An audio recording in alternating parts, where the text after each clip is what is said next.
नमस्ते, मैं हूं अजितेश मिश्रा और आप देख रहे हैं प्राइम न्यूज। प्राइम एजेंडा में आज की चर्चा बेहद गंभीर है क्योंकि सियासत की कहानी बहुत ज्यादा अजीब होती है, क्योंकि पग पग पर रकीब होते हैं। उत्तर प्रदेश में भी कुछ ऐसा ही चल रहा है और कुछ ऐसा नजर आ रहा है कि सीएम योगी से लेकर अखिलेश यादव तक, मायावती से लेकर राजनीति का हर वो माहिर खिलाड़ी एक दूसरे पर आरोप प्रत्यारोप का एक नया अध्याय लिख रहा है। उत्तर प्रदेश की राजनीति मानो जाति के धागे से इस तरह से जुड़ गई हो कि फेविकॉल का जोड़ भी अब कमजोर लग रहा है। अखिलेश यादव मंगेश के एनकाउंटर से इस तरह से व्यथित हैं कि जब से एनकाउंटर हुआ है तब से वो अलग अलग तरह के बयानों से सवाल खड़े करते रहे हैं। उन्होंने तो यहां तक कह दिया कि दरअसल जो एनकाउंटर हुआ है वो जाति देखकर हुआ है। अखिलेश यादव ने यह बयान दिया तो जाहिर सी बात है राजनीति में घमासान होना था। सीएम योगी ने पलटवार करते हुए बताया कि अपराध की कोई जात नहीं होती, कोई मजहब नहीं होता और उत्तर प्रदेश में जीरो टॉलरेंस की नीति जो अपराध के खिलाफ चल रही है वो बरकरार रहेगी।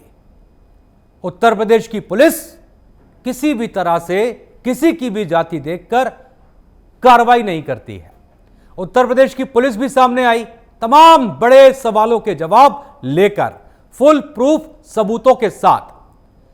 और ऐसे में मायावती ने भी कई बड़े सवाल खड़े कर दिए, लेकिन सीएम योगी ने कह दिया कि प्रतिभा जो होती है लोगों के अंदर, वो जाति और मत और मजहब की बंधक नहीं होती। अखिलेश यादव ने कहा था, अयोध्या के कार्यकर्ताओं को धन्यवाद दिया था और कहा था कि अयोध्या में जमीनों की लूट हो रही है। इसके साथ ही साथ अखिलेश यादव ने यह भी कहा कि जब अयोध्या में लूट होगी तो फिर कहां छोड़ेंगे। ऐसी तमाम बातें आज के दिन उत्तर प्रदेश में कही गई। यूपी के अंदर आज का दिन राजनीतिक लिहाज से बड़ा दिन इसलिए भी है क्योंकि आज सुबह से शुरू हुई गहमागहमी अभी तक जारी है। जी हां, मायावती ने बुकलेट जारी कर कह दिया कि 2019 में अखिलेश यादव को फोन भी किया जा रहा था लेकिन नहीं उठाया, और साथ ही साथ गेस्ट हाउस कांड का जिक्र फिर से कर दिया। और जब गेस्ट हाउस कांड का जिक्र आता है तो आप खुद भी समझ जाएंगे कि उत्तर प्रदेश में कितना बड़ा यह मसला है, खास तौर पर जब जब बात समाजवादी पार्टी और बहुजन समाज पार्टी की होती है। लेकिन सीएम योगी ने खुला ऐलान कर दिया है और ऐलान में यह दर्शा दिया है कि भ्रष्टाचार हो, अपराध हो, इनके खिलाफ कार्रवाई यूं ही जारी रहेगी जिस तरह से अब तक होती हुई आई है।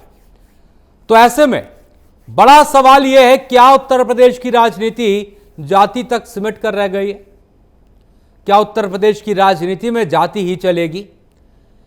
क्या विपक्ष के पास जाति के अलावा कोई एजेंडा नहीं है, या फिर इस तरह के सवालों से जो मायावती उठा रही हैं वो अपनी जमीन को तलाश करने में जुटी हैं? लेकिन इसमें भी एक जाति का फैक्टर है, क्योंकि 2024 के लोकसभा चुनावों के जो परिणाम आए वो ये दिखाते रहे कि बीएसपी का भी वोट बैंक, जो वोट बैंक मायावती का था, वो समाजवादी पार्टी की ओर शिफ्ट हुआ और कुछ वोट बीजेपी की तरफ शिफ्ट हुआ और इसका फायदा समाजवादी पार्टी को मिल गया।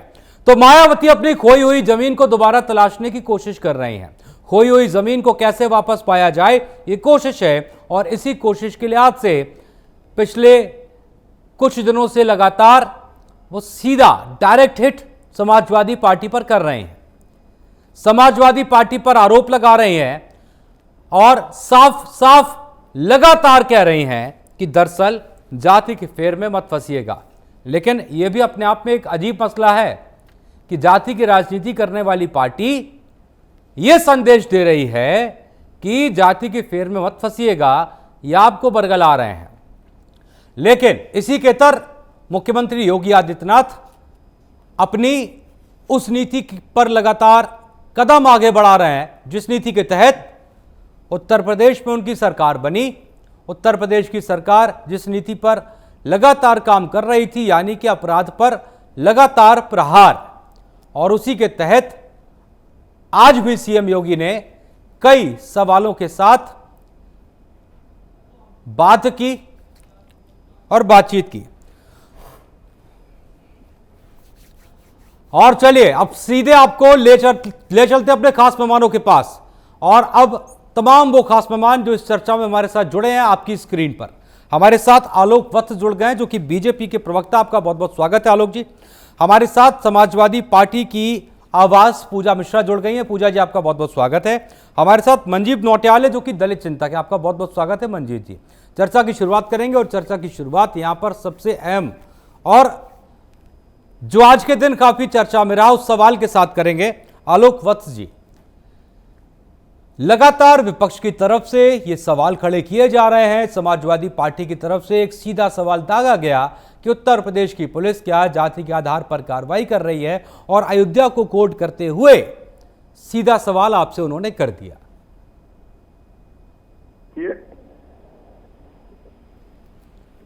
आलोक जी। अमितेश जी, हाँ, ये जो पॉलिटिकल पार्टी है जिसके मुखिया अखिलेश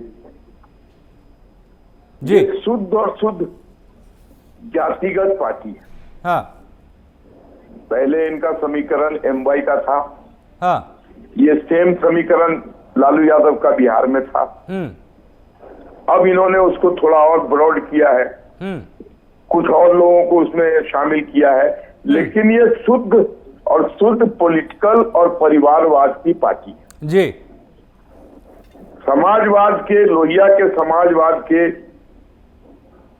किसी भी पृष्ठ पर ये अंकित नहीं है हाँ, कि बाप के बाद बेटे को हाँ, दल का मुखिया बना दिया जाए। ठीक है। और जब भी सत्ता में आए तो परिवार को आगे बढ़ाने का काम करें, हाँ, अपने पूरे कुनबे को आगे बढ़ाने का काम करें। ऑन रिकॉर्ड है कि जब कभी भी ये सत्ता में आए हैं तो इनके परिवार के 20, 25, 30, 35 आदमी एमपी, एमएलए, चेयरमैन, जिला परिषद, विभिन्न पदों पर काबिज रहे हैं। और इनको हर चीज में जातिगत भावना दिखाई पड़ती है और उसी से प्रेरित होकर ये राजनीति करते हैं। ठीक है। मैं जानना चाहता हूं आपके प्रेस्टिजियस चैनल के माध्यम से, हाँ, विनोद कुमार, संजीव नाला, विश्वास नेपाली, रुद्रेश उपाध्याय, हाँ, शिवा बिंद, सुमित, बदन सिंह बद्दो, मनीष सिंह सोनू, हाँ, राघवेंद्र यादव, हर्ष बहल, हाँ, ये जो तथाकथित नाम है जिनके ऊपर 50,000 से लेकर 5 लाख तक का इनाम घोषित है, हाँ, ये कौन से हाँ, यादव परिवार से आते हैं? हाँ, अगर ये पकड़े गए और कहीं इनकाउंटर हुए, हाँ, या बजरंगी या मुन्ना बजरंगी, तो क्या वहां भी जातिगत बात होगी? संस्कृत में एक कहावत है, जात न पूछो साधु की। हाँ, साधु की जात नहीं पूछी जाती है जी। उसी तरीके से जात न पूछो क्रिमिनल की, हाँ, जात न पूछो बलात्कारी की, हाँ, जात न पूछो चोरी करने वाले की। हाँ, जो लोग भी इस तरीके के काम में लिप्त होते हैं, हाँ, वो मानसिक तौर पर हाँ, डिरेल्ड लोग होते हैं, जानवर होते हैं। हाँ, मानवता नाम की चीज, स्वच्छता और सच्चाई नाम की चीज कहीं भी उनके हृदय में नहीं बसती है। हाँ, वो जानवर और हिंसक प्रवृत्ति के लोग होते हैं। ठीक है सर, ठीक है। तो ऐसे लोगों का अगर इनकाउंटर किया जाता है, चाहे वो किसी की जाति से आते हो, हाँ, तो वहां पर हाँ, जात न पूछो साधु की, हाँ, जात न पूछो क्रिमिनल। आलोक जी, जाहिर सी बातें, देखिए आप समझते होंगे इस बात को कि ये पूरा मसला दरअसल राजनीति का है। ये पूरा मसला वोट का है। और राजनीति में देखिए कोई भी काम जो है, देखिए सरकार में आने के बाद जो आप काम करते हैं, जाहिर सी बात है उसको एक हम इस ग्राफ में ले सकते हैं कि दरअसल ये भले के लिए, किसी के भले के लिए। लेकिन राजनीति में कोई भी कदम यूं ही नहीं उठाया जाता। विपक्ष का आरोप यह है कि जब आप धर्म की राजनीति करते हैं, हम जाति की राजनीति कर रहे हैं। दिक्कत कहां आ रही है? आप भी कहते हैं कि हिंदुओं को एक रहना चाहिए, है ना सर? तो वो कह रहे हैं कि दरअसल हम जाति के आधार पर अपना वोट बैंक पक्का कर रहे हैं। आलोक जी, देखिए, हाँ, एक चीज आपको बता दूं, हाँ, मेजॉरिटी रूल्स, हाँ, ये पूरे विश्व में है। हाँ तो अगर हिंदुस्तान में सनातनी 80% हैं, हाँ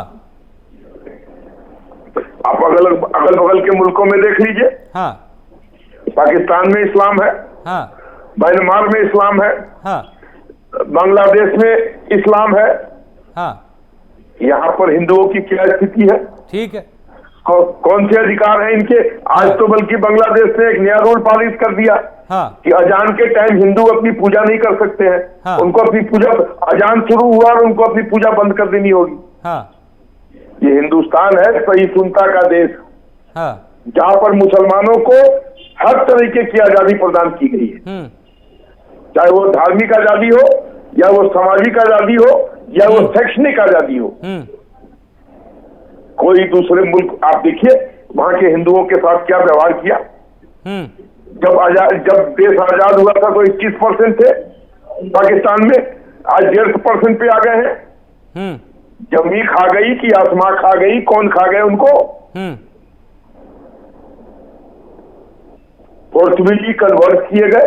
सर सवाल दरअसल वही है, देखिए आपकी बात ठीक है, आपकी बात ठीक है। मैं आपके पास आता हूं, जरा पूजा मिश्रा जी के पास चलूंगा, उनसे एक दो सवाल ले लेता हूं, उसके बाद फिर आगे चर्चा को बढ़ाते हैं, क्योंकि देखिए रूपरेखा तय होनी जरूरी है चर्चा की भी और किसी भी मसले की। पूजा जी, ये दरअसल बीजेपी भी इस बात को कह रही है और तमाम लोगों के मन में एक सवाल था कि सुल्तानपुर में जो भी मसला हुआ, जो भी डकैती हुई, उसमें एनकाउंटर हुआ और जाहिर सी बात है एनकाउंटर मंगेश यादव का हुआ, लेकिन दरअसल जब आरोपियों की बात आती है तो आरोपी दुर्गेश प्रताप सिंह भी थे, विनय शुक्ला भी था, अरविंद यादव और फौजी भी था। ये इनकी तरफ इनकी आवाज जो है वो कोई ये निर्दोष आपकी नजर में या ये डकैत है?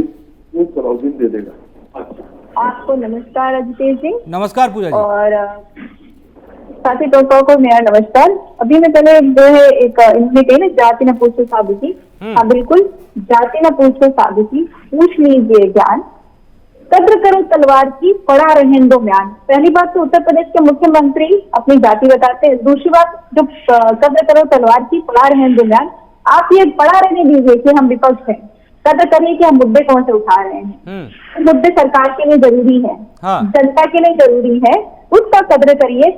अभी आपने अजितेश जी कहा कि क्या वो लोग आरोपी नहीं है, परिकल्पित नहीं है और क्या उनके ऊपर कार्रवाई नहीं की। विपिन प्रताप सिंह वो जो है सरेंडर कर देता है और वहीं पे जो है मंगेश को आप वैसे चप्पल उप्पल पहन करके आराम से जो है पिकनिक करते जाते हैं, आप एनकाउंटर कर देते हैं। आज ही का फैसला आया है, आपको पता होगा, सीजेएम जो है चीफ जुडिशियल मजिस्ट्रेट का, यहाँ कौशाम्बी डिस्ट्रिक्ट का, जहाँ से डिप्टी सीएम आते हैं, अपना पूरा का पूरा जिला हार गए, केशव प्रसाद मौर्य जी, वहां पे आया हुआ है कि जहाँ पे एसओजी के जो एसओजी के प्रभारी थे सिद्धार्थ सिंह जी और उनके साथ जो 12 पुलिसकर्मी इन्वॉल्व थे, जो एनकाउंटर हुआ था यही रोड के मामले में 12 सितंबर 2023 को सबके अगेंस्ट FIR दर्ज की जाएगी। और यहाँ तो चप्पल में है ये लोग, वहां पे तो कम से कम जो है एसओजी के जो प्रभारी थे उन्होंने दिखाया था कि जो है उनके बुलेट प्रूफ जैकेट में गोली भी लगी थी। और तथ्य जो सामने निकल करके आ रहा है वही निकल करके आया कि नहीं ये फेक एनकाउंटर था, इनके ऊपर FIR दर्ज होगी। लेकिन आज ही का फैसला है। और मैं आपको ये भी बता देती हूँ कि इसमें अपराधी किनको किनको माना गया हुआ था, जो है सूरज पासी, राहुल पासी, जिसमें विजय कुमार सोनी की डेथ हो गई थी, आशीष निषाद। और आप कहने की जाति धर्म की माननीय मुख्यमंत्री जी, हम माननीय मुख्यमंत्री जी से उम्मीद नहीं करते थे क्योंकि भगवा चोला पहनते हैं, तो मुझे लगा संत की जो है कुछ तो अच्छा करेंगे, पर वो जब जो है सदन में जाते हैं तो उनको 15-20 जो है, अभी भाजपा के प्रवक्ता कह रहे हैं जाति न पूछो जो है अपराधी की, पर उनको 15-20 अपराधियों में से सिर्फ 2 अपराधी मिलते हैं। और वो जाति और धर्म लेकर के उनकी बात करते हैं अजितेश जी। और उनका जो है ताल्लुकात पहले कहेंगे जाति नहीं होती है अपराधी की, उसके बाद में जो है जाति भी यही पैदा करते हैं और उसको ताल्लुकात भी ये पैदा करते हैं, जिसके साथ में ताल्लुकात, यही तो विडन बना है। आप देखिए अगर अपराधी है अजितेश जी तो उसके अंदर खौफ किसका होना चाहिए, कानून का कि सरकार का कि प्रशासन का? कानून का खौफ होना चाहिए। तो आप कानून का खौफ बता नहीं पा रहे हैं। नहीं तो अभी कानून का खौफ है कि नहीं? करा देंगे, जुडिशरी तक आप जाने नहीं देंगे। और ये एनकाउंटर का नाम लिया, मैं सारे जवाब देते देर तो फिर आप बिल्कुल आगे बढ़िएगा।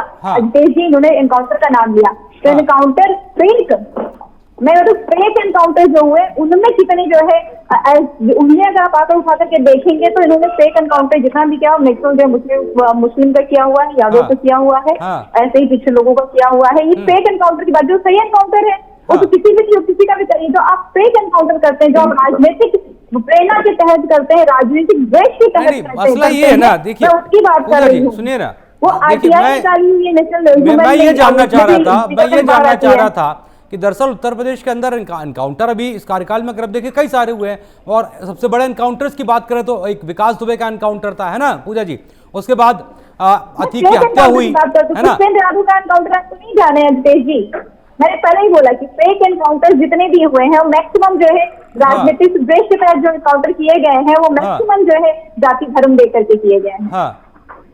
अगर पुलिस सही एनकाउंटर करती तो परेशानी नहीं है। अभी आपको क्या लगता है पूजा जी, मैं ये जानना चाह रहा था दरअसल, देखिए आरोप इसलिए लगेंगे पूजा जी, देखिए एक जमाना था पूजा जी, एक जमाना था कि मुख्तार के टिकट को लेकर अखिलेश यादव जो है मुखर आवाज उठाई थी, उन्होंने उसकी खिलाफत की थी, याद होगा आपको, है ना मैम, 2017 की बात कर रहे हैं हम। हाँ, और फिर उसी मुख्तार को लेकर वहां जाते हैं अखिलेश यादव और कहते हैं कि मार दिया गया, है ना। आपके पुराने साथी भी इस बात का जिक्र कर रहे हैं, ओम प्रकाश राजभर, वो कह रहे हैं कि माफिया की कब्र पर फूल चढ़ाते हैं। एक डकैत का एनकाउंटर हुआ, उसको कह रहे हैं गलत एनकाउंटर हो गया, उसके घर पर भी डेलीगेशन जाते हैं, वो ये कह रहे हैं कि अपराधियों को ये संरक्षण क्यों नहीं। अजितेश जी, हम कौन से कह रहे हैं अपराध को, हम तो ये कह रहे हैं कि हमारा लोकतंत्र, अभी भाजपा के प्रवक्ता कह रहे हैं कि हिंदुओं की हालत देखे, मुस्लिम की हालत देखे, मुस्लिमों को यहाँ पे ये दे रहे, एहसान थोड़ी कर रहे हैं भाई। हाँ, आप थोड़े दे रहे हैं। कॉन्स्टिट्यूशन है, भारत लोकतांत्रिक देश है, ये भारतवर्ष जो संविधान से चलता है और इस भारत देश पे सबका बराबर का ही अधिकार है। तो उसी में व्यवस्था है ना मैम, जनता है ना, उसी में व्यवस्था है। अगर कोई एनकाउंटर आपकी नजर में गलत है, गलत है तो कोर्ट के थ्रू उसकी जांच करा लीजिए ना, है ना। कंपेयर कैसे कर सकते हैं कि जो है कौन कितना लोकतांत्रिक, भारत लोकतांत्रिक देश है। अरे मैम देखिए पूजा जी, मुझे ये पता होता है पूजा जी, देखिए एक आम इंसान के तौर पर आप भी और मैं भी और तमाम जो लोग इस वक्त इस डिबेट में बैठे हैं, मेरा कहने का मतलब है कि अगर किसी डकैती के आरोपी का ही एनकाउंटर अगर होता है तो देखिए उसकी प्रक्रिया होती है, उसकी जांच कराई जाती है, कोर्ट के थ्रू जांच कराइए और उसके बाद जो है वो दूध का दूध पानी का पानी हो जाएगा। लेकिन अगर ये साबित नहीं हुआ मैम पूजा जी कि एनकाउंटर सही हुआ या गलत हुआ, उसके पहले अगर आप उसके घर पर जाते हैं तो ये तो आरोप लगेगा ना कि अपराधियों को संरक्षण दे रहे हैं, है ना। अरे अजितेश जी, अगर हम आवाज ना उठाए तो संविधान को कर आवाज उठाइए ना मैम, कोर्ट के थ्रू आवाज उठाइए। आप लोग संविधान पर बहुत भरोसा रखते हैं। इनको लगाने कितनी बार तार किया इन्होंने। अखिलेश यादव शपथ ले रहे थे तो हाथों में इस तरह से संविधान रखा था ना उन्होंने पूजा जी, है ना। तो संविधान पर भरोसा करते हैं ना, तो संवैधानिक प्रक्रिया से उसकी चीजें हो सकती है ना, समाधान हो सकता है। खैर आऊंगा आपके पास, संवैधानिक प्रक्रिया से ही है। हाँ आऊंगा मंजीत नौटियाल हमारे साथ जुड़े, उसके बाद आलोक जी मैं आपके पास आऊंगा। मंजीत जी, ये आजकल एक सवाल उठ रहा है, हालांकि आप एक दलित चिंतक के तौर पर मैं आपसे सवाल पूछ रहा हूं, एक समय पर और बीएसपी जो है वो दलितों की SC ST की रहनुमा बताई जाती थी, है ना बीएसपी, और उसके बाद अभी भी उनको ये लगता है कि उनका एक वोट बैंक है जो उनके साथ खड़ा है, भले ही वो ना खड़ा हो। लेकिन ये किस दिशा में गंगा जा रही है, क्योंकि ये सवाल समाजवादी पार्टी की ओर से भी उठ रहा है कि ये बीजेपी पर डायरेक्ट हिट क्यों नहीं हो रहा है, ये हिट सीधे सीधे समाजवादी पार्टी और कांग्रेस पर क्यों हो रहा है, ये दिशा कहां भटक गई है।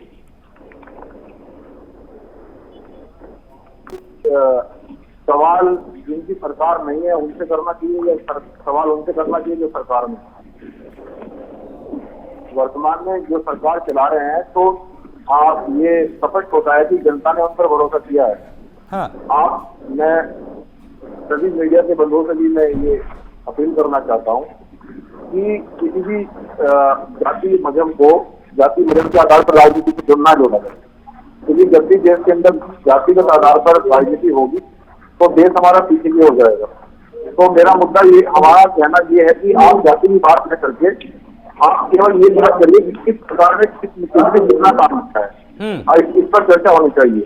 और जहाँ तक की एनकाउंटर की बात है और अपराधी की बात है, मायावती के पिछले 3 दिन के ट्वीट अगर उठाए जाए, उन्होंने एक्स पर किए जो, उनमें हर पोस्ट के अंदर अगर SC ST या दलित ना लिखा हुआ ऐसा हो नहीं सकता, हर एक ट्वीट में लिखा हुआ है, समझ रहे नहीं। उसमें तो उनके ट्वीट में लिखा होता है कि ब्राह्मण समाज के साथ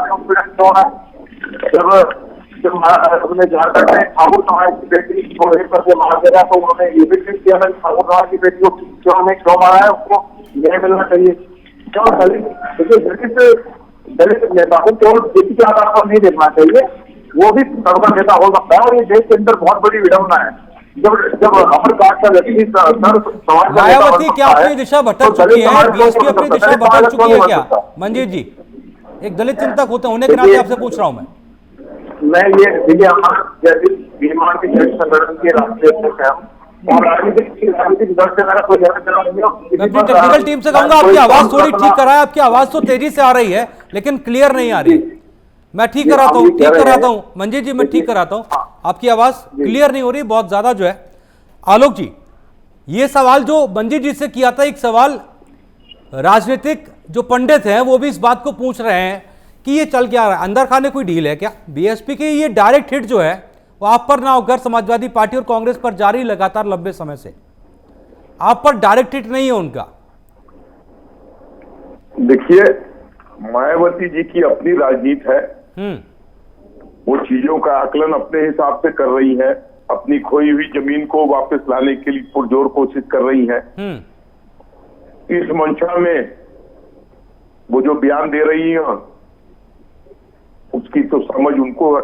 हाँ, लेकिन उनके साथ साथ अखिलेश यादव बार बार जब आप पर आरोप लगा रहे हैं, वो किसी भी तरह से हो, चाहे एनकाउंटर का जिक्र हो, चाहे भ्रष्टाचार का मामला हो, वो अयोध्या को जरूर जोड़ देते हैं उसमें, और अयोध्या को उस तरह से सेट करके बताते हैं, कोड करके बताते हैं कि बीजेपी की नाक का सवाल था अयोध्या उनके हिसाब से, क्योंकि जिस तरह से बार बार वो कह रहे हैं। आज भी जब उन्होंने एनकाउंटर का जिक्र किया लेकिन अयोध्या कहना नहीं भूले, वो कह गए कि अयोध्या में लूट हुई, भ्रष्टाचार हुआ, इस तरह के आरोप आप पर लगा रहे हैं सीधे तौर पर। देखिए अभिजोत जी, अयोध्या में चूंकि राम का मंदिर था है, और चूंकि हम सनातनी लोग हैं, हिंदूवादी विचारधारा से प्रेरित रहते हैं, तो वहां की हार के कारण ये इन लोगों के हाथ में विपक्ष के एक तुरूप का पत्ता लग गया है। बार बार उसको कोट कर रहे हैं, लेकिन कांच की हांडी बार बार नहीं चढ़ सकती है। हम जानते हैं कि वहां पर प्रशासनिक आधिकारिक त्रुटियों के कारण हम अयोध्या हारे।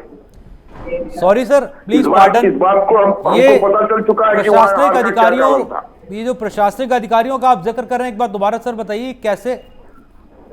देखिए, जो वहां पर मुआवजे थे, जिन लोगों के घरों को तोड़ के रास्ता निकाला गया या कुछ किया गया, उनको मुआवजे उनके सही समय से सही रंग से नहीं मिले। वहां की जो दुकानें बनाई गई, उस दुकान की कीमत जमीन आसमान छूती हुई रख दी गई। हाँ। और उस दुकानों को आवंटन करने में 30-30 लाख रुपया घूस मांगने लग गए लोग।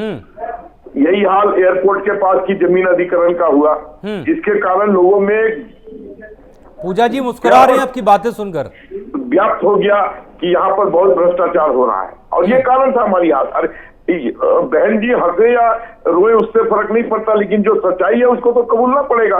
अब नहीं तो ये तो कहकर सर आप, ये तो कहकर आप अखिलेश यादव की बातों को सही कह दे रहे हैं। एक मिनट, मैं अपनी बात कंप्लीट नहीं किया।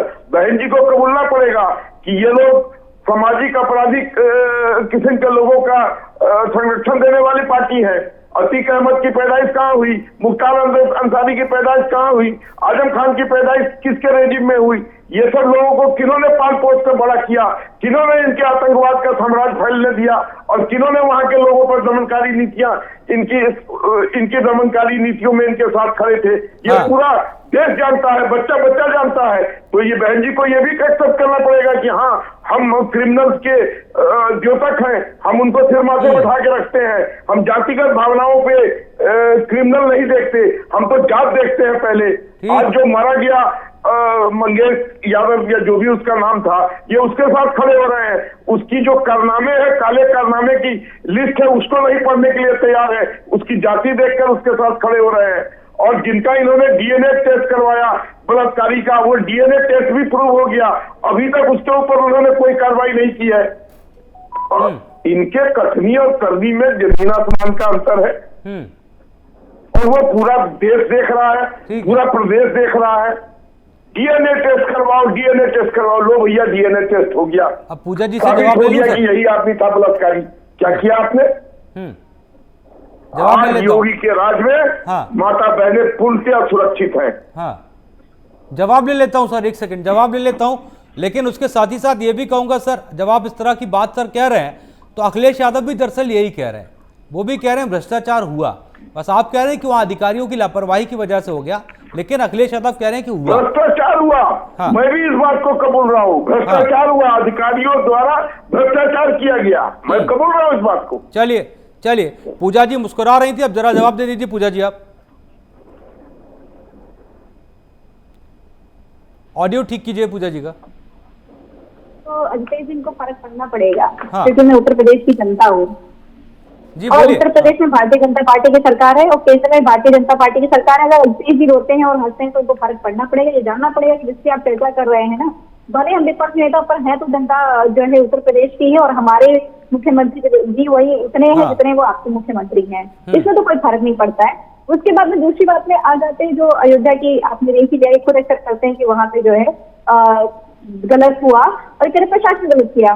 प्रशासन खुद कुछ जगह पे गलत करता है, बड़ा विडम्बना है इनके ना। हाथ का जिम्मेदारी भी कोई और लेगा, संगठन ले लेगा, कार्यकर्ता के ऊपर डाल देंगे, सरकार नहीं लेगी।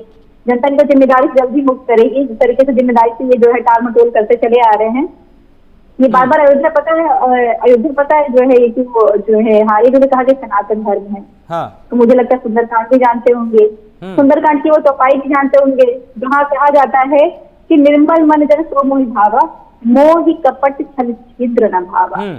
आपने कपट छल छिद्र किया, वो भगवान श्री राम जी ने आपको उसका जवाब दे दिया।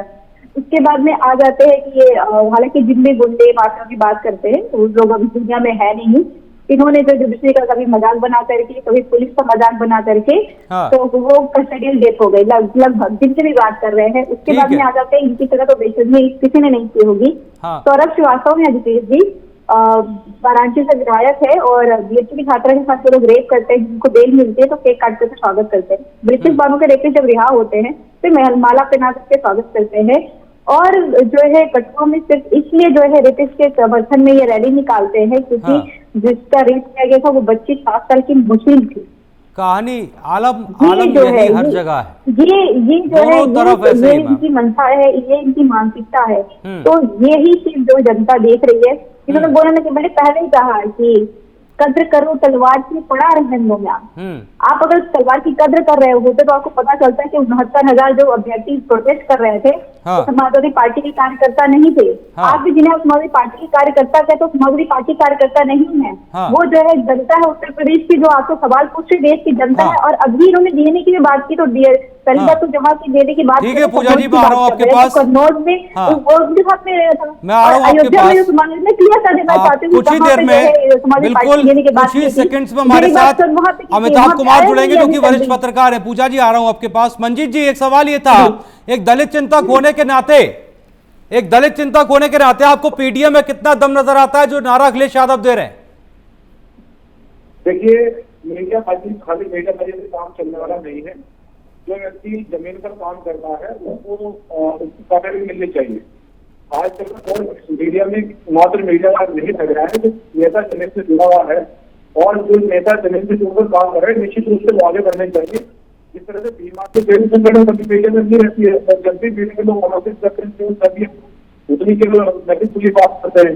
तो यहाँ इस देश के अंदर क्योंकि बीमा में जेल संगठन देश में समाज के आगमन चल रहा है, तो हम लोग जो पिछड़े लोग हैं जिन पार्टी में उसके कारण नहीं जुड़ा गया, तो हम लोग उसको जमीन बोलकर के लिए काम कर रहे हैं। तो मीडिया में हमारा उद्देश्य नहीं है। नहीं, आपको लगता है कि पीडीए के नारे के साथ अखिलेश यादव जब मैदान में उतरे, मंजीत जी एक सेकेंड, अखिलेश यादव जब पीडीए के नारे के साथ उतरे तो आपका ये मानना है क्या कि जो भी पार्टियां थी जिनमें एक नाम बीएसपी का आता है और अभी उत्तर प्रदेश में नए चंद्रशेखर आजाद उतरे हुए हैं, ये वोट बैंक जो है उस समाजवादी पार्टी की तरफ शिफ्ट हुआ और भीम आर्मी की तरफ शिफ्ट हुआ और बचा कुचा जो है वो एनडीए में शिफ्ट हुआ। बीएसपी का वोट बैंक किसका है कि नहीं? हाँ, ये बिल्कुल ये स्पष्ट है कि बहुजन समाज पार्टी का वोट हिस्सा है और ये उसकी जो साथ ही साथ बता दीजिएगा इसकी वजह क्या है? उसकी वजह तो उनके जो बीएसपी के राष्ट्रीय अध्यक्ष है वही जानते हैं, क्योंकि आदरणीय बहन जी उत्तर प्रदेश की 4 बार मुख्यमंत्री रह चुके हैं। अरे नहीं, एक दलित चिंतक होने के नाते मैं आपसे जानना चाह रहा हूं, चूंकि आप ग्राउंड पर रहते हैं, आप तमाम उन चीजों से रूबरू होते हैं जिनसे शायद राजनीति में जो बड़े नेता वो नहीं हो पाते हैं, इसलिए मैं आपसे पूछ रहा हूं ये बात। देखिए, हम इसमें ये कहना चाहते हैं कि जब देश का जो बड़े नेता है, जैसे कि आप बसपा की बात कर रहे हैं, तो बसपा का वोट बैंक ये उनको अच्छी तरह से मालूम है, तो कारण उनका वोट बैंक हिस्सा मैं तो यही अपील कर सकता हूँ, क्योंकि मेरे पास कोई लीगल पावर नहीं है पार्टी में कुछ भी चेंज करने की, लेकिन हम अपील कर सकते हैं, क्योंकि एक बहुजन समाज का एक बड़ा मंच है और वो उन्होंने बहुजन समाज के लिए बड़े पैमाने पर काम भी किया है और उनका आदि सरकार की तरफ से और हमेशा सम्मान करते देंगे कि जिन नेताओं की वजह से बीएसपी का वोट बैंक हिस्सा तो उनको नीचे से बदलनी चाहिए, जमीन पर अपने अधिकार को देना चाहिए कि आखिर क्या काम था कि आपने जनता ने सरकार दिया, और जिन लोगों को सरकार ने स्वीकार किया है, जिन पार्टी को जनता ने स्वीकार किया है, तो उनसे सवाल होना चाहिए। चलिए ठीक है, चलिए मंजीत जी आता हूं मैं आपके पास मैं आ रहा हूं आपके पास। हमारे साथ एक और खास मेहमान जुड़ गए हैं जो मेरे साथ इस चर्चा को आगे बढ़ाएंगे। हमारे साथ अमिताभ कुमार जुड़ गए हैं, वरिष्ठ पत्रकार हैं। सर आपका बहुत बहुत स्वागत है हमारे साथ चर्चा में, आप जुड़े, और चूंकि अब आप मेरी आवाज में आवाज भी मिलाएंगे एक वरिष्ठ पत्रकार होने के नाते, मेरे वरिष्ठ होने के नाते। अमिताभ जी, आज का दिन उत्तर प्रदेश की सियासत में बहुत बड़ा दिन इसलिए रहा कि सुबह की शुरुआत मायावती की उस बुकलेट से हुई जिसमें उन्होंने जिक्र किया कि दरअसल 2019 में गठबंधन टूटने का कारण बताया, गेस्ट हाउस कांड का जिक्र किया। थोड़ी देर बाद मुख्यमंत्री योगी आदित्यनाथ आए, उन्होंने जो है वो साफ साफ बता दिया कि दरअसल अपराध की कोई जाति नहीं होती, कोई मजहब नहीं होता। Back to back Akhilesh Yadav आए, उन्होंने मंगेश यादव एक बार फिर से उस बात का जिक्र किया, और उसके बाद उत्तर प्रदेश की पुलिस ने प्रेस कॉन्फ्रेंस करके बताया कि मंगेश यादव का एनकाउंटर जो है वो सही हुआ है और वो किस तरह से इस पूरे मामले में इन्वॉल्व था। तो इस पूरी सियासत के बीच जो एक चीज नजर आती है जो कॉमन है वो है जाति। उत्तर प्रदेश की राजनीति क्या जाति पर अटक गई है? अमिताभ सर, मुझे लगता है कि हमें अपने देश का परसेप्शन जो है, लोगों के सोचने का तरीका जो है, उन सब में संशोधन करने की बहुत जरूरत है। जाति को लेकर के जिस तरीके से बातें हो रही हैं, ये लोग हर चीज को जाति से जोड़ने की कोशिश कर रहे हैं। हाँ, जाति से जोड़ने की कोशिश कर रहे हैं। जाति से यह तय नहीं होता कि कौन कितना योग्य हो जाएगा या अयोग्य हो जाएगा। जाति बिल्कुल ठीक बात। शिक्षा तय नहीं हो सकती, जाति से उसका तौर तरीका तय नहीं हो सकता, जाति से उसकी धन संपत्ति नहीं तय हो सकती। आदमी की योग्यता जो तय करनी है, हर एक बच्चे को अगर सही समय पे सही और बराबर का उसके मानसिकता के अनुरूप उसको शिक्षा दी जाए, प्रशिक्षण दिया जाए, तो वो उतना ही योग्य और बेहतर आदमी बन सकता है और कुशल व्यक्ति बन सकता है, बहुत अच्छा पढ़ा लिखा और एक अच्छा नागरिक बन सकता है अगर उसको समय पर सही तरीके से सारी सुविधाएं उपलब्ध कराई जाए। तो ये चीजें ये तय करना चाहते हैं कि जाति से तय हो जाएगा कि वो कितना योग्य है या अयोग्य है। अब अपराधी वो है जो समाज के प्रति अपराध कर रहा है। बिल्कुल, ये जाति से अपराधी होना या नहीं होना नहीं तय होता है। तो कोई किसी भी जाति का हो, अपराधी कर रहा है तो अपराध कर रहा है तो समाज का दुश्मन है। और उसको लेकर के अगर आप पक्षपात कर रहे हैं तो सीधी सीधी बात है कि आप एक अपराधी की शील्ड बनने की कोशिश कर रहे हैं, उसकी रक्षा करने की कोशिश कर रहे हैं। इसका मतलब आप समाज के दुश्मन हैं, आप देश के दुश्मन हैं, क्योंकि आप अपराधी और असामाजिक तत्वों को प्रश्रय देने की कोशिश कर रहे हैं। और आपकी वजह से न केवल उस वक्त अपराधी की रक्षा होगी, बल्कि जो आम जनता है, जो नई पीढ़ी है, जो बच्चे हैं, उनके ऊपर गलत असर जाता है कि कुछ भी अपराध करो, राजनीतिक संरक्षण मिल जाएगा और हम जो है आराम से उसी तरह से जिएंगे जैसे चलना चाहिए। बिल्कुल ठीक है, अच्छा नागरिक बनने की ठीक है। अमिताभ सर, मैं आपके पास आ रहा हूँ, चूंकि आपने जिक्र किया नई पीढ़ी का, तो पूजा मिश्रा जी जो हमारे साथ जुड़ी है नई पीढ़ी से हैं और बहुत अच्छी तरह से राजनीति को समझती है। पूजा जी, ये जो जिस बात का जिक्र अमिताभ सर कर रहे थे उससे एक सवाल ये पैदा होता है, और बड़ा सवाल ये है कि पीडीए का नारा देना अच्छी बात है, इसका पी पिछड़ा और डी दलित, उसके बाद जो ए हो जाता है वो आप बता दीजिएगा अगड़ा या अल्पसंख्यक, उसमें क्या अपराधी भी आते हैं, क्या माफिया भी आते हैं, या पीडीए अलग है, उसमें किसी भी ऐसे व्यक्ति की एंट्री नहीं है, फिर वो चाहे किसी भी जाति का हो? अजितेश जी, अपराध के साथ समाजवादी पार्टी ना कभी थी, ना है और ना ही भविष्य में कभी रहेगी। हाँ। हम भारत देश के साथ में हैं। हम भारत देश जिस संविधान से चलता है उस संविधान के साथ में है। हाँ। हम बार बार कह रहे हैं अपराधी को सजा देने का अधिकार कोर्ट को है। कोर्ट अगर जो है अपराधी को फांसी की सजा दे दे, हाँ। कोर्ट का अधिकार है ना, हमें आपत्ति नहीं है। पुलिस का कार्य है, अपराधी है अगर एक्यूज है उसको जो है पकड़े, गिरफ्तार करे, ले जाके कोर्ट में पेश करे, हाँ। हमें आपत्ति नहीं है। पर जब यहाँ ये होता है कि पुष्पेंद्र यादव को देखा जाता है, मंगेश यादव को देखा जाता है, विजय सोनी को देखा जाता है और जो है उनको पकड़ा जाता है 2 दिन पहले और 2-3 दिन बाद में फिर उनका जो है नाटकीय ढंग से एनकाउंटर किया जाता है, वो हाँ। फेक एनकाउंटर होता है। हाँ। इनमें से जो केसेस मंगेश यादव का रिसेंट है, बाकी पुष्पेंद्र यादव हाँ। और विजय सोनी का एनकाउंटर फेक है, ये कंफर्म हो चुका। हाँ। जो जीरो एनकाउंटर के ऊपर FIR भी दर्ज हो गई। हाँ। तो हमें इससे आपत्ति है क्योंकि आप जो है जो देश को जिस नहीं, चलना चाहिए ये पूछ लेते हैं कि दरअसल मंगेश यादव और आपके हाथ में नहीं रहेगा ना, कानून तो जुडिशरी के हाथ में है ना। उसमें जो बाकी जो एनकाउंटर हुए पूजा जी, जो अन्य जातियों से थे, उनका जिक्र कम होता है ना, इसलिए सवाल उठ जाता है ना। फेक एनकाउंटर की बात कर रहे हैं ना, अगर आप सही एनकाउंटर तो हम क्या अब सवाल ही उठ जाएगा ना फिर ये तो कहा जाएगा ना कि जो मंगेश यादव एनकाउंटर हुआ या जिन और एनकाउंटर्स का आप जिक्र कर रही हैं कि वही सिर्फ फेक एनकाउंटर है क्या? मैं उनका ही जिक्र कर रही हूँ जो फेक एनकाउंटर है। अल्पेश जी जो फेक, मैं बार बोला कि अगर सही एनकाउंटर्स हो रहे हैं हाँ। तो कोई बात नहीं है, पुलिस को जो अधिकार मिले हुए हैं अधिकार का प्रयोग कर, पर अधिकार का मिसयूज ना करे ना। ये तय कौन करेगा मैम? फर्जी है इसलिए तो जो है जब फेक एनकाउंटर को सवाल ही नहीं उठाएगा तो फेक एनकाउंटर चलते रहेंगे। ये तय कौन करेगा? मुख्यमंत्री अमिताभ सर आ रहा हूं आपके पास, आप सवाल उठा रहे हैं, मैं आपके पास आ रहा हूं। पूजा जी ये तय कौन करेगा कि फर्जी है या फिर असली है? अच्छे से आपके सवाल नहीं समझ आया। मैं पूछ रहा हूं ये एनकाउंटर फेक है या ओरिजिनल है, इसकी जांच जो है वो कौन करेगा, तय कौन करेगा प्रथम दृष्टया एनकाउंटर होने के तुरंत बाद? देखिए मजिस्ट्रेट जांच होनी चाहिए तो होने जा रही है। अभी जैसे मैंने पहले भी आपको बताया कि जो कौशाम्बी का रिजल्ट और आप उसके पहले ही अगर उसके घर जाकर हो आएंगे और बाद में वो एनकाउंटर सही निकले तो फिर क्या करेंगे? देखो ना फेक एनकाउंटर है। जब आप 3 दिन पहले उठाते हैं व्यक्ति को, 3 दिन बाद में आप एनकाउंटर करते हैं, उसके घर से कुछ बरामद ये तो मैम आपने जांच कर दी ना, ये फिर जो मजिस्ट्रेटियल जांच की आप बात करें उसका कोई मतलब ही नहीं है, ये तो आपने खुद ही बता दिया। कोई सवाल का एक चीज रहेगी तो हमें मैंडेट ही जनता ने दिया हुआ है कि अगर कोई जो कॉन्स्टिट्यूशन के अगेंस्ट चल रहा है, सरकार कार्य नहीं कर रही, सरकार गलत कार्य कर रही है, सरकार जो है संविधान को नहीं मान रही, तो हम पूजा जी देखिए मैं जानता हूं, मैं तो जानता हूं जो मैं सुनना चाह रहा हूं। पूजा जी देखिए सीधी सी बात है, जो मैं सुनना चाह रहा हूं मैं जानता हूं, अब वो नहीं बोलेंगे, आप एक मजी हुई प्रवक्ता हैं, ठीक है, लेकिन दरअसल सवाल ही उठता है तय कौन करेगा, मसला ये। Amitabh sir over to you, बोलिए सर। देखिए ये लोग खुद न्यायालय बन गए ना, फेक एनकाउंटर। अरे दम है तो कोर्ट में साबित करो जाके। हाँ। सड़क पे क्यों चिल्ला रहे हो? लोगों को गुमराह करने के लिए, बेवकूफ बनाने के लिए? मालिक हो तुमने कह दिया कि फेक है तो फेक है, जाओ और साबित करो।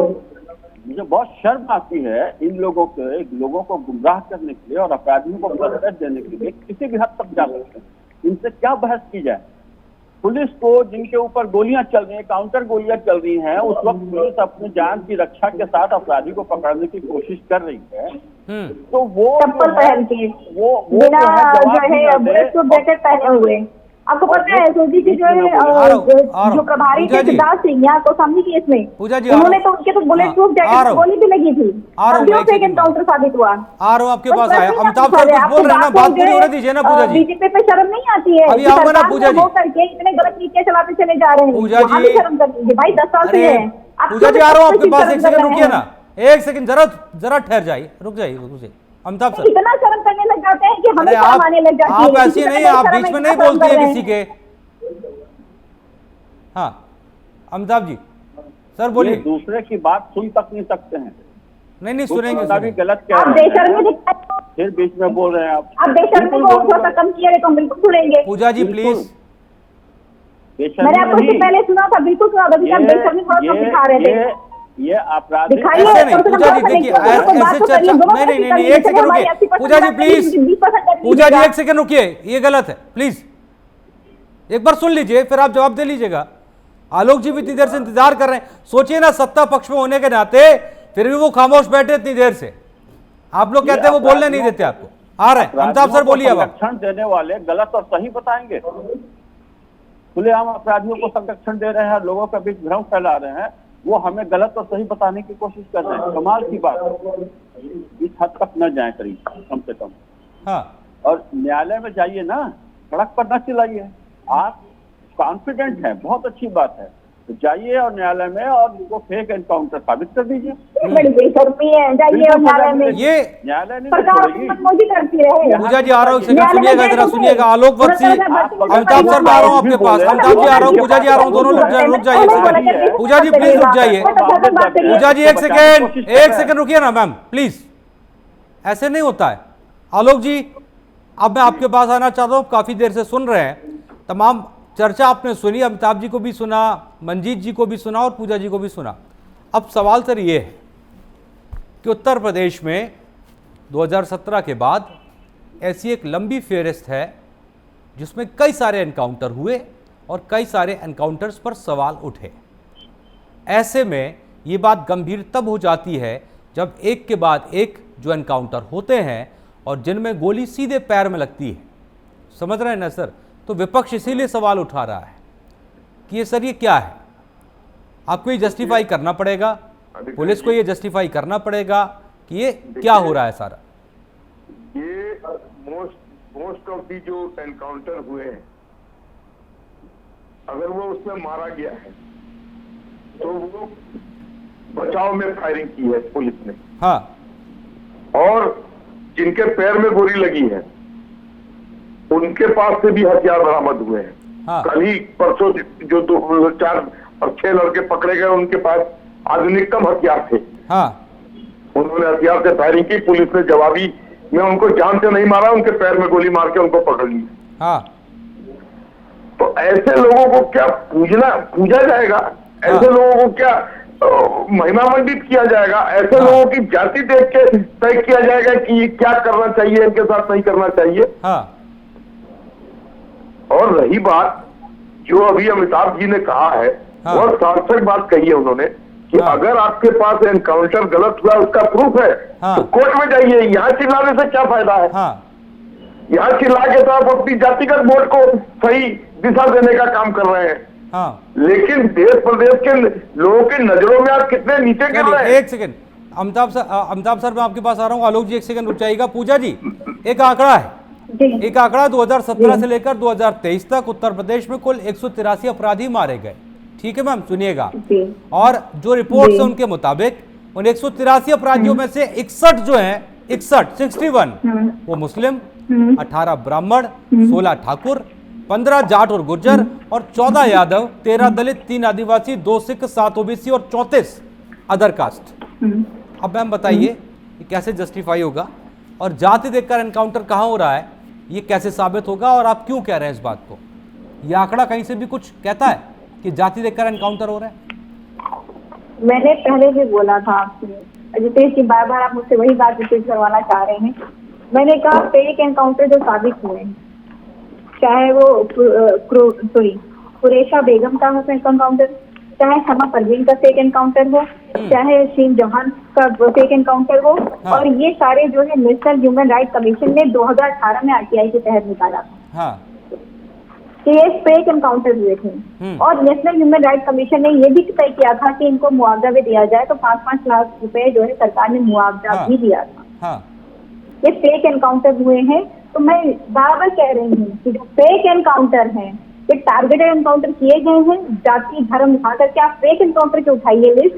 मैंने बोला 39 जो फेक एनकाउंटर हुए हैं इनकी सरकार में, जो साबित हो चुके हैं कि 39 फेक एनकाउंटर हुए हैं। हाँ। उनमें जो है उठा करके देखेंगे तो आपको पता चलेगा कि मुस्लिम और यादव समुदाय के अगेंस्ट ज्यादा फेक एनकाउंटर इसलिए किए गए कि माननीय मुख्यमंत्री जी इस जाति के अगेंस्ट राजनीति करते हैं। एक बात बिल्कुल ठीक है पूजा जी, पूजा जी एक बात ठीक है, जिस बात का जिक्र अमिताभ जी भी कर रहे थे। और देखिए मुझे, मैं पहले भी कह चुका हूँ, आप मानेंगे नहीं, लेकिन अगर कोई चीज है आपको लगता है फेक है, जाहिर सी बात है उसकी जांच होगी, संवैधानिक तरीके से होगी। आप पहले से उस अपराधी के घर हुआएंगे जाकर, और उसके बाद मान लीजिए वो एनकाउंटर सही निकला, तो आप कैसे क्लियरिफिकेशन देंगे, कैसे आप बात कहेंगे? जैसे डीएनए वाले मसले पर हुआ, देखिए है ना? डीएनए वाला मसला कहाँ पे, बताइए कहाँ पे? वो तो जिसका डीएनए प्रूव हो गया है उसके लिए उसके खिलाफ आप क्या कर रही है?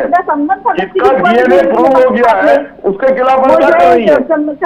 अरे क्या बात करते हैं भाई साहब, आप भी आपके सामने जो है आपका प्रचार कर रहे थे, हमारी पार्टी को ताल्लुकात दिया गया था, हमारी पार्टी से उनको निकाल दिया गया हुआ था।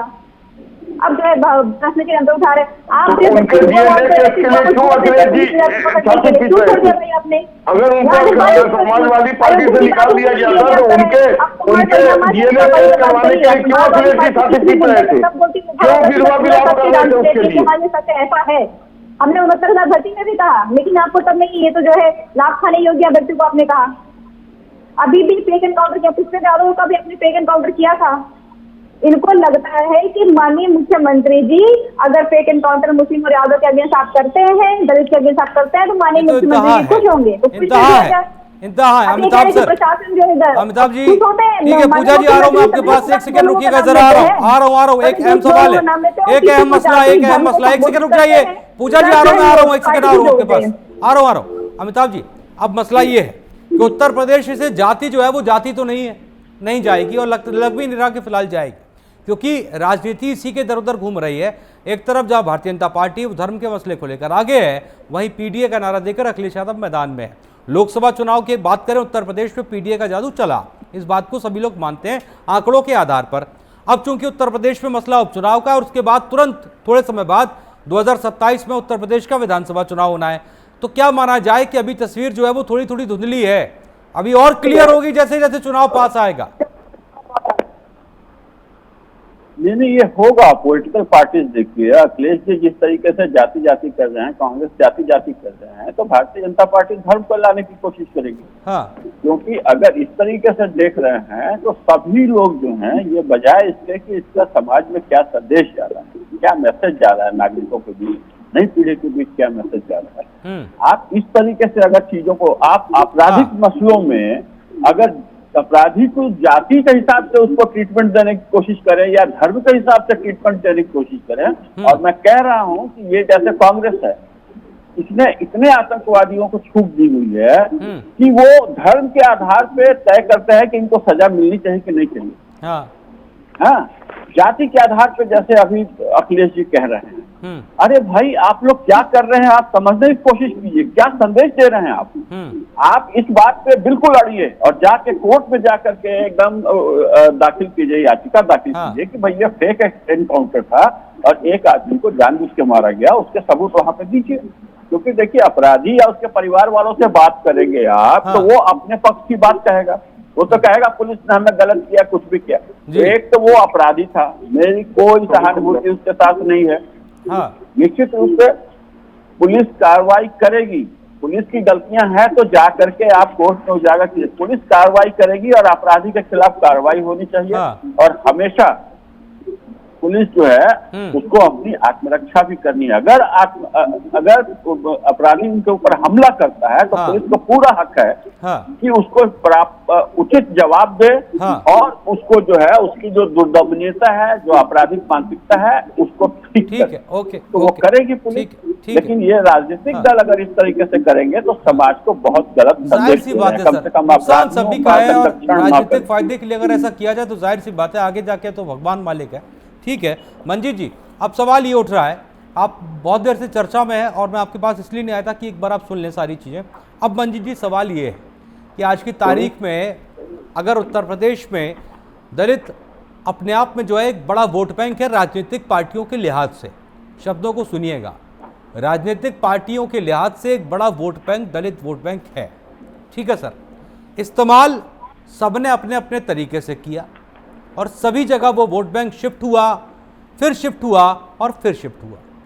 लेकिन आपकी नज़र में एक दलित चिंतक होने के नाते कहाँ पर उसे वाकई में तरक्की मिली, जहाँ जिसकी उम्मीद वो करता रहा? क्या हुआ सर, और आज की तारीख में क्या है? मंजीत जी।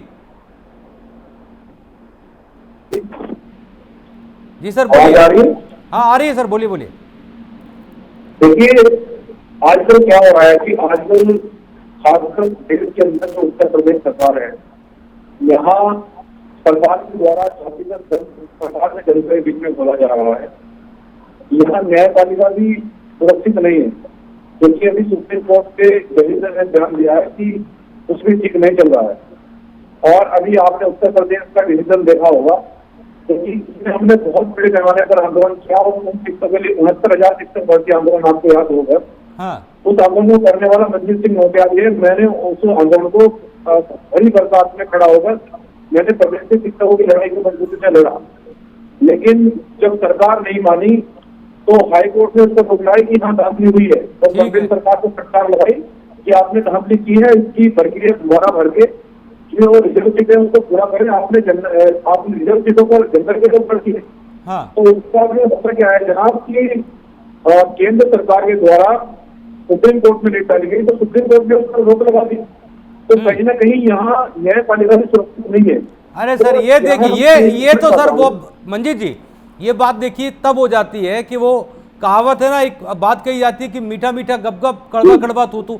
सर एक तरफ न्यायालय पर आप कहते हैं दबाव है, एक तरफ कहते हैं न्यायालय भी जो है वो सुरक्षित नहीं है, और न्यायालय के आदेशों के आधार पर सर इंसाफ मिलता है कि नहीं इस देश के अंदर? न्यायालय पर तो भरोसा करिए ना सर।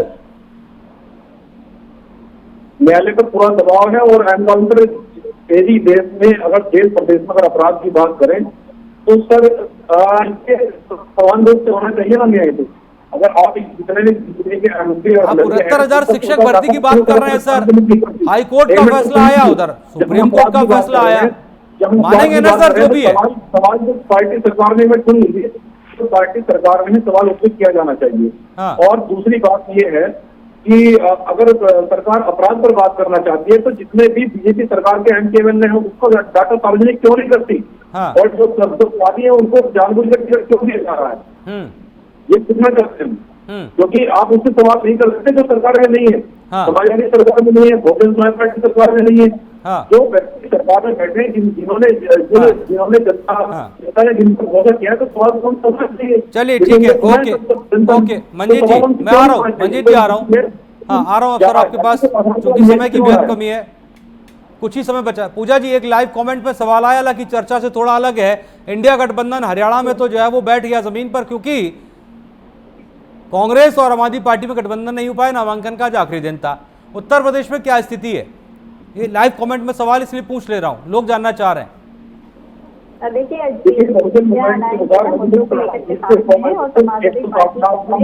मंजीत जी रुकिए ना एक सेकंड, आपकी आवाज रुकिए ना, थोड़ा सा रुकिए मंजीत जी। हाँ ठीक है, पूजा जी अपनी बात जरा एक बार दोबारा बोल दीजिए, आवाज नहीं आई जी। अच्छे कि मैं कह रही थी कि समाजवादी पार्टी और कांग्रेस और इंडिया अलायंस उत्तर प्रदेश में और देश में भी वो बिल्कुल ठीक है, और हम बाई इलेक्शन में जो है इंडिया अलायंस के तहत ही जाएंगे। होपफुली हम आने वाले विधानसभा इलेक्शन में भी जो है इंडिया अलायंस के सीटों को लेकर बात हो गई क्या फाइनल? पूजा जी अगर कोई हमें ब्रेकिंग न्यूज आप दे सकते हैं तो प्लीज दीजिएगा। सीटों को लेकर हो गया फाइनल? कोई ब्रेकिंग न्यूज दे सकती है तो दीजिएगा। बिल्कुल, पहले आप लोग को मिलेगी, आप लोग ब्रेकिंग न्यूज चलाएंगे। हाँ, तो फाइनल हो जाएगा तो बिल्कुल आपके पास ठीक है। आलोक सर, आलोक जी एक फाइनल कमेंट 30 सेकंड है सर। मेरा इतना ही कहना है, मैंने पूर्व में भी कहा था कि क्रिमिनल की जाति से मत पूछा कीजिए, उसके कारनामों से उसको मूल्यांकन कीजिए, और कम से कम समाज में एक सौहार्दपूर्ण वातावरण के लिए किसी क्रिमिनल के साइड में मत खड़ा होते दिखाई दीजिए।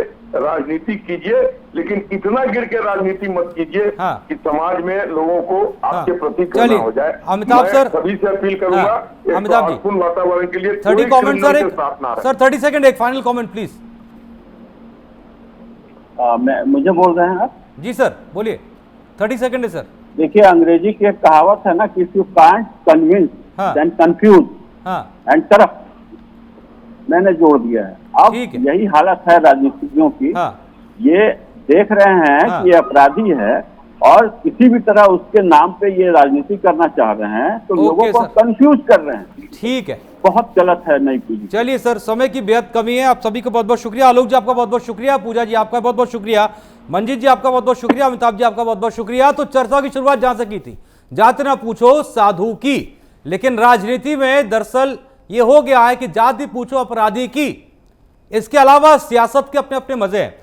एक सियासत के मजे वो लेते हैं जो सियासत कर रहे हैं, एक मजे वो लेते हैं जो सियासत को देख रहे हैं, और एक मजे वो भी लेते हैं जो सियासत को लेकर आकलन कर रहे हैं। आप किस जगह हैं, सोचिएगा, समझिएगा, तब फैसला करिएगा, क्योंकि जाति है कि जाति नहीं।